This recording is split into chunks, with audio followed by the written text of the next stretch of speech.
এক সময়ের রূপালী পর্দা কাঁপানো নায়িকা সাহারা অভিনয় থেকে তিনি এখন ধরাছোঁয়ার বাইরে।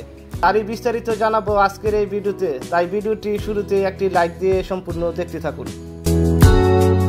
তবে এখনো তাকে ভুলেনি তার ভক্তরা।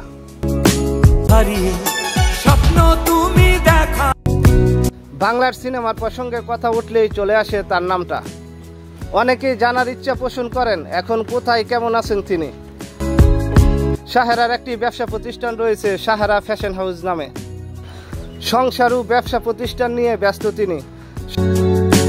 সাহারার অভিনীত প্রথম চলচ্চিত্র সিনেমা রুখে দাঁড়াও, এই ছবিটি মুক্তি পায় 2003 সালে।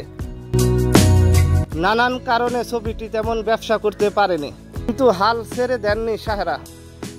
নিজেকে নায়িকা হিসাবে প্রতিষ্ঠার প্রচেষ্টায় সাহারা বিভিন্ন চলচ্চিত্রের অশ্লীল দৃশ্যের অভিনয় করে। ময়ূরী পলি সহ অন্যান্য বিতর্কিত নায়িকাদের পাশে নিজের নাম যুক্ত করেন। প্রিয়া আমার প্রিয়া চলচ্চিত্রের মাধ্যমে ক্যারিয়ারের সুসময় শুরু হয় তার।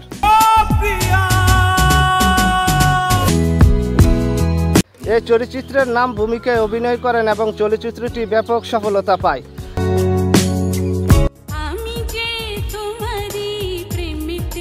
মাহবুব রহমান মনিরের সঙ্গে সাহারার পরিচয় হয় এবং এরপর প্রেম হয় দুজনের মধ্যে, কিন্তু দুজনের পরিবারের সম্মতি না থাকায় প্রায় 3 বছর পর 2015 সালে তাদের বিয়ে হয়।